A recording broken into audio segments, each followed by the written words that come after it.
Arkadaşlar merhaba. Felsefe ve düşünce tarihine dair müzakeremize devam ediyoruz. Bugün sizlerle Scott Peck'in Az Seçilen Yol adlı eserine dair yaptığımız müzakerelerin 19. bölümündeyiz ve 19. bölümde yani bağımlılık bölümünün ikinci kısmını ele alacağız. Şimdi en son nerede kalmıştık hatırlayacağınız üzere bir hastasıyla Scott Peck'in bir diyaloğu vardı ve orada eşinden ayrılan kişinin ben ailem olmadan yaşayamam, çocuklarımı göremeden yaşayamam deyip daha sonra başka bir şeyle tanıştıktan sonra bütün o ailesini ya da işte çocuklarını unutarak hayatına devam ettiğini söylemiştik. Şimdi burada Scott Peck diyor ki işte bu tip kişiler yani bağımlılığı sevgiymiş gibi sunan kişiler hızla değişebilir. Ve bu pasif bağımlı bireylerin en temel özelliğidir. Yani bağlanacak birisini buldukları zaman diğer bağlandıkları kişileri hemen unuturlar. Şimdi şöyle bir değerlendirme yapılır. Yani insanlar yapamam, sensiz olamam, işte hayatımı idame ettiremem derler. Fakat aynı burada olduğu gibi birden değişebilirler. İşte burada kişinin sevgi dediğimiz şeyle bağımlılık dediğimiz şey arasındaki farkı iyi ayırt etmesi gerekiyor. Ve bunlar çok yoğun bir ilişki, çok yoğun bir sevgi gösterisinde bulunuyormuş gibi olsalar da aslında yüzeysel bir ilişkinin pasif bir bağımlılıkla sürdürüldüğünü gördüğümüz bir ilişkinin temsilcisidir şeklinde bir ifade kullanıyor. Şimdi bu kişilerle ilgili Scott Peck pasif bağımlı kişiler tanımını kullanıyor. İşte pasif bağımlı denilmesinin sebebi de şu. Yani bu kişiler kendileri bir şey yapmadan karşısındaki insanlardan bir şey bekliyorlar. Toplumda da görüyorsunuz arkadaşlar. Aile içerisinde eşlerin birbirini dinlememesi, birbirini anlamaması, onlara değer vermemesi, empati kurmaması ve ilişkileri sadece belli bir döngü içerisinde götürmesi onları birbirinden kopartıyor ve süreç içerisinde de sevgiyi kenara atarak bağımlılığa giden bir yol çiziyor. Şimdi Scott Peck diyor ki bu pasif bağımlı kişilerden oluşturduğum bir grupla bir oturum gerçekleştirdik ve burada dedim ki ileriye dönük hedefiniz nedir? Şimdi Scott Peck'in bu sorusu önemli bir soru. Yani hepsi pasif bağımlı kişiler ve hedefleri ne olabilir acaba? Ve buna çok güzel bir cevap veriyorlar. Diyorlar ki beni gerçekten seven birisiyle beraber olmak istiyorum. Şimdi aslında çok normal bir şey hepimiz için. Yani beni gerçekten seven birisiyle olmak istiyorum. Şimdi Scott Peck'in burada bize vurgu yaptığı şey şu.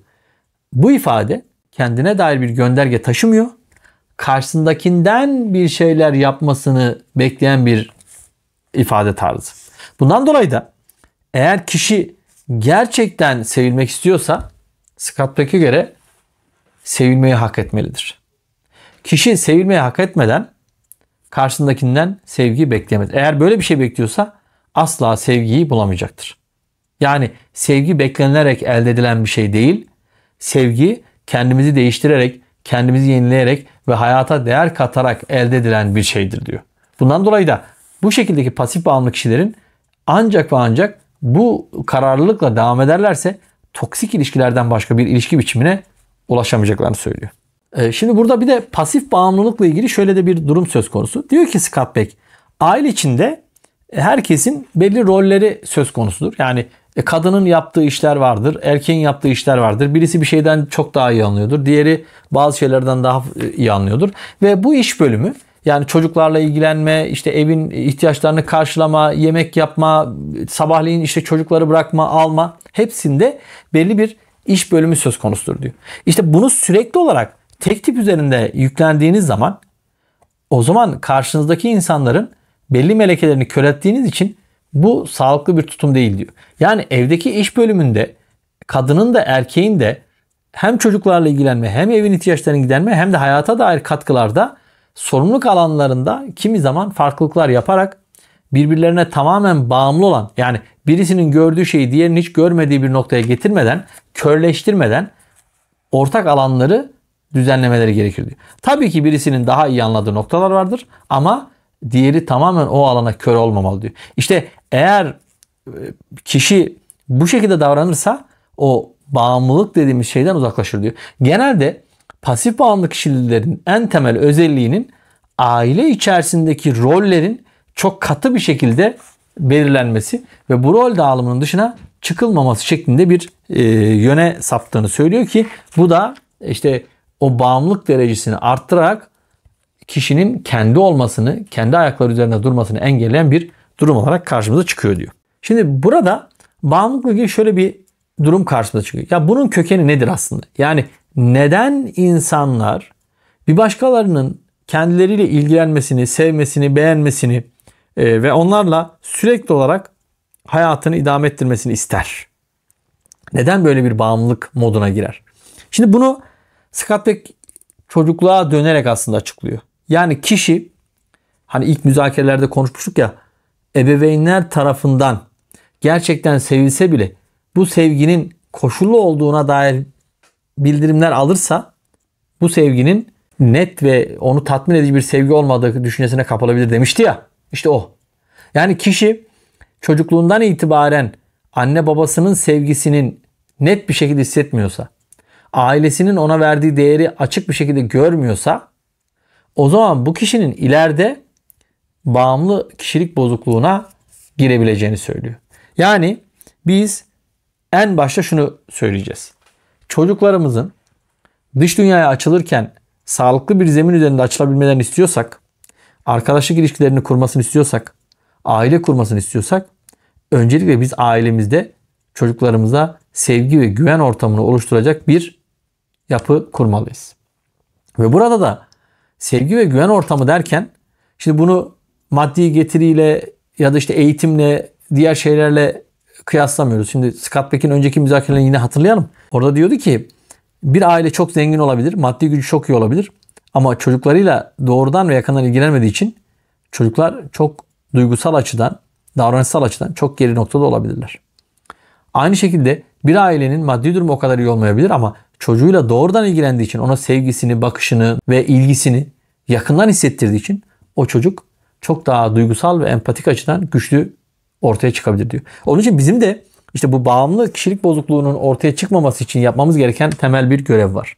O da çocuklarımızı yetiştirirken o birebir ilişkimizi ve ona verdiğimiz değeri gösterecek bir altyapıyı kurmak diyebiliriz. Çünkü sevgi ve güven bir çocuğun en temel yaşam alanını oluşturur.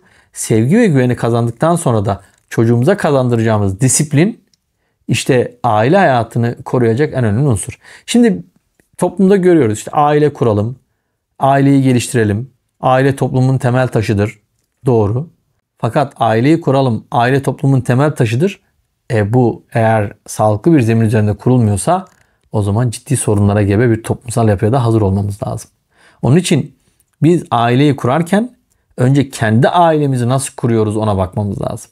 Eğer aile içerisinde bizim ilişkilerimiz toksik bir ilişki ise çocuklarımızın hayata hazırlanırken yaşayacağı travmaların da temelini kim atmış oluyor? Biz atmış oluyoruz. Yani çocuklarımız ilk başta sevgi, güven ve disiplin eksikliğiyle yetişirse ileride kuracakları yuvalarında bu sevgi, güven ve disiplin eksikliğini üzerlerinde taşıyacaklar. Ve bu travmayı atlatmak için ciddi anlamda destek ya da yardım almaları gerekecek. Onun için bizim kendi açımızdan ileride yaşayacağımız sorunları önleyebilmemizin temel yolu ilk başta çocuklarımızı doğru bir eğitim süreciyle yetiştirmek ve geliştirmek diyebiliriz. Şimdi burada Scott Peck'in özellikle bu ailenin çocuklarına karşı olan ilişkilerde disiplinsiz, uzlaşmadan uzak, sevgisiz ortamlar üretmesinin çocukların da öz disiplin kazanmasına engel olduğunu ve bu yıpranmış ilişkilerin aslında çocuğa çok daha büyük zararlar verdiğini söylüyor. Şimdi burada Scott Peck ebeveynler için de şöyle bir şey söylüyor. Diyor ki siz aile içerisinde sevgisiz, ilgisiz ve disiplinsiz bir yuva kurdunuz ve bu yıpranmış bir ilişki devam ediyor. Şimdi çoğu aile ne yapıyor? Bu yıpranmış ilişkiyi rehabilite etmek, tedavi etmek yerine bu yıpranmışlıkla sürdürüyor. İşte buna Scott Peck itiraz ediyor. Diyor ki yıpranmış ailelerde, tükenmiş evliliklerde çocuğun sürekli bir gerilim, sevgisiz, ilgisiz ve disiplinsiz bir ortamda yetişmesi yerine işte bu bağımlı kişilikten kurtulup kişilerin ya evliliği rehabilite edecek, tedavi edecek çözümlere ulaşması ya da o çocuğu o toksik ortamdan kurtarması, yani ilişkiyi yeniden revize etmesi, yönlendirmesi gerekiyor diyor. Onun için de bağımlı kişilikler özellikle boşanma aşamasındaki ailelerde çok ciddi sorunlar ortaya koyuyor. Dikkat ederseniz burada özellikle kadına yönelik şiddette, aile içi şiddette ya da erkeğin ya da kadının çocuklarını görememe gibi sorunlarında İşte bu bağımlı kişilerin travmatik davranışları etkin oluyor. Halbuki insan eğer bir ilişki yürütemiyorsa o ilişki bitse bile o çocuklar yine sağlıklı ve o travmadan en az etkilenecek şekilde çıkmaları gerekiyor. Ve bunu sağlayacak olan da kimler? Anne ve baba. Yani iki kişi ayrılıyor olabilir ama oradaki çocuk o anne ve babadan ayrılamıyor. O anne devam ediyor, o baba yine onun babalığına devam ediyor. Onun için de bağımlı kişiliklerin hem çocukların sağlığı açısından hem de ayrıldıktan sonra karşı tarafa olan tutumlarıyla çok daha ciddi patolojik durumlara işaret ettiğini görüyoruz. İnsanlar bunu bazen canıyla da ödeyebiliyorlar. Onun için de bağımlı kişilik yaratmak yerine çocukluktan itibaren özgüvenli, kendini bilen ve başkalarının yaşam alanlarını ihlal etmeden kendi varlığını ikame edebilen insanlarla karşılaşmak, uyuşmak ve yoldaş olmak gerekiyor diyebiliriz. Onun için de kişilerin hem kendilerinde hem de karşı tarafta pasif bağımlı kişilik durumlarını gördüğü zaman buna alet olmaması ya da kendisinin bunu kendi açısından rehabilite etmesi ve tedavi etmesi gerekiyor diyebiliriz. Bağımlılık bölümünü tekrar okumakta, anlamakta, anlamlandırmakta fayda var. Sizin de görüş ve düşünceleriniz bu konuda varsa yorum bölümüne atarsanız sevinirim. Hepinize ilginiz, katkınız ve desteğiniz için teşekkür ederim. Sağ olun, var olun.